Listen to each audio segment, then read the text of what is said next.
First of all எக்கானமினா என்ன? Economy அப்படின்றது வந்து ஒரு ஏன்ஷியன்ட் க்ரீக் வேர்ல்ட் டேர்ம்ஸ்லேருந்து வந்த ஒரு விஷயம். அது எப்படி சொல்லுவாங்க அப்படின்னா எக்கனாமிக்ஸ் அப்படின்னு சொல்லுவாங்க. எக்கனாமிக்ஸ்னால் என்ன அப்படின்னு பார்த்தீங்கன்னா ஒரு ஹவுஸ் ஹோல்டு மேனேஜ்மெண்ட் அப்படின்றத தான் மீன் பண்ணுது. எக்கானமி அப்படின்றது வந்து பொலிட்டிக்கல் எக்கானமி அப்படின்னு சொல்லி 19th செஞ்சுரி வரைக்கும் நேம் பண்ணாங்க. ஆஃப்டர் 19th செஞ்சுரி, அதாவது லேட்டஸ்ட் 19th செஞ்சுரியில் பொலிட்டிக்கல் எக்கானமி அப்படின்னு சொல்லி ரீநேம் பண்ணாங்க. யார் ரீநேம் பண்ணா அப்படின்னா Alfred Marshall. Great economist like Adam Smith, Alfred Marshall, Leon Robinson, Paul Samuelson அவங்க வந்து நிறைய பேர் வந்து எக்கானமியை வந்து எப்படி டிஃபைன் பண்ணுறாங்க அப்படின்றத பார்ப்போம். ஆடம் ஸ்மித் வந்து என்ன டெஃபினேஷன் கொடுக்குறாரு அப்படின்னா வெல்த் டெஃபினேஷன், மார்ஷல் வந்து வெல்ஃபேர் டெஃபினேஷன், லியோன் ராபின்சன் வந்து ஸ்கேசிட்டி டெஃபினேஷன், பால் ஸ்மித் வந்து க்ரோத் டெஃபினேஷன் வந்து கொடுக்குறாரு. இப்போது ஆடம் ஸ்மித் டெஃபினேஷன் வந்து என்ன இருக்குது அப்படின்னு பார்த்தீங்கன்னா அவரோட புக்கில் வந்து enquiry into nature and the cause of wealth of nation அப்படின்ற அவரோட புக்கில் என்ன சொல்ல வர்றார் அப்படின்னா economy is a science of wealth அப்படின்னு சொல்கிறார். இவர் என்ன மீன் பண்ணுறார் அப்படின்னா இப்போது ஒரு மனுஷனுக்கு தனக்கு ஏதாவது ஒரு பொருள் தேவைன்னா தானே சம்பாரிச்சுப்பான் அப்படின்றத சொல்கிறார். Which means each person works for its own goods. தன்னோட சுய தேவைகளுக்கு தானே போய் சம்பாரிச்சுப்பாங்க அப்படின்றதை இவர் டிஃபைன் பண்ணுறாரு. இவர் பாயிண்ட் ஆஃப் வியூவில் சில மிஸ்டேக்கள் இருக்குது. என்ன அப்படின்னு பார்த்தீங்கன்னா இவர் வெறும் காசு சம்பாதிக்கிறது மட்டுமே பேசுகிறாரே தவிர வெல்ஃபேரை பற்றி பேசலை. அதாவது வெல்த்தை மட்டுமே மீன் பண்ணுறாரு. வெல்ஃபேரையோ மக்கள் நல்வாழ்வையோ எக்ஸ்ப்ளாய்டேஷன் பற்றியோ இவர் மீன் பண்ணலை. ஸோ இது வந்து ஒரு கிரிட்டிசிசமாக இருக்குது அப்படின்றத வந்து சொல்லலாம். ஆல்ஃப்ரட் மார்ஷல் என்ன சொல்ல வராரு அப்படின்னு பார்த்தீங்கன்னா in his book of principle of economics அப்படின்றதுல வந்து அவர் என்ன டிஃபைன் பண்ணுறாரு அப்படின்னா economics study of men in ordinary business.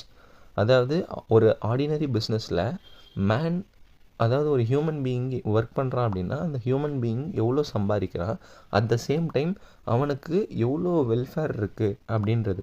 For example நம்ம இப்போ எங்கேயோ ஒரு இடத்துக்கு வேலைக்கு போகிறோம் அப்படின்னா முதல்ல நமக்கு அந்த சேலரி பேக்கேஜ் வந்து நல்லா இருக்கணும். ரெண்டாவது விஷயம் அந்த வேலை செய்கிறதால நமக்கு வந்து ஒரு சாட்டிஸ்ஃபேக்ஷன் இருக்கணும், job satisfaction which means right.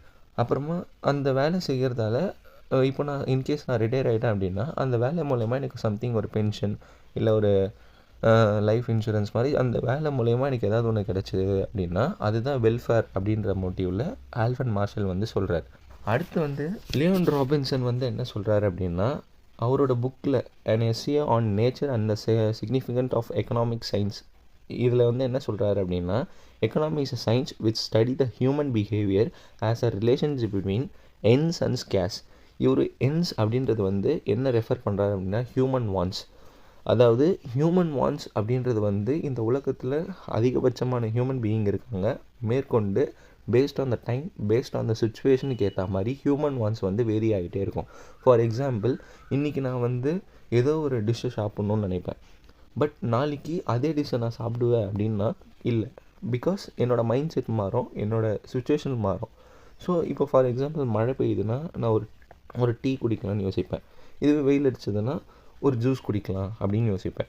So based on the situation, based on the mentality, based on the human பீயிங்கை பொறுத்து, ஒரு பர்சனை பொறுத்து, இண்டிவிஜுவல் பொறுத்து வான்ஸ் வந்து வேரி ஆகும். பட் அந்த வான்ஸை சாட்டிஸ்ஃபை பண்ணுற ரிசோர்ஸஸ் வந்து ஸ்கேசிட்டியாக இருக்குது அப்படின்றத வந்து லியோன் ராபின்சன் மீன் பண்ணுறாரு.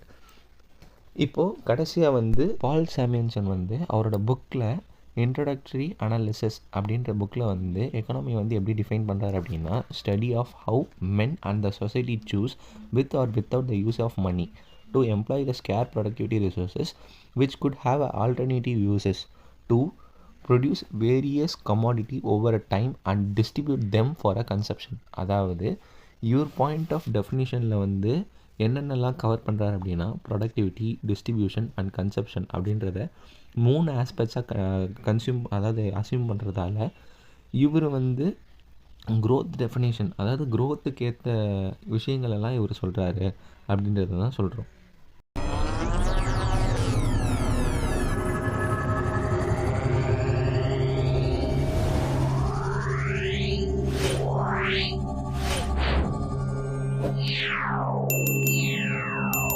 Yeah.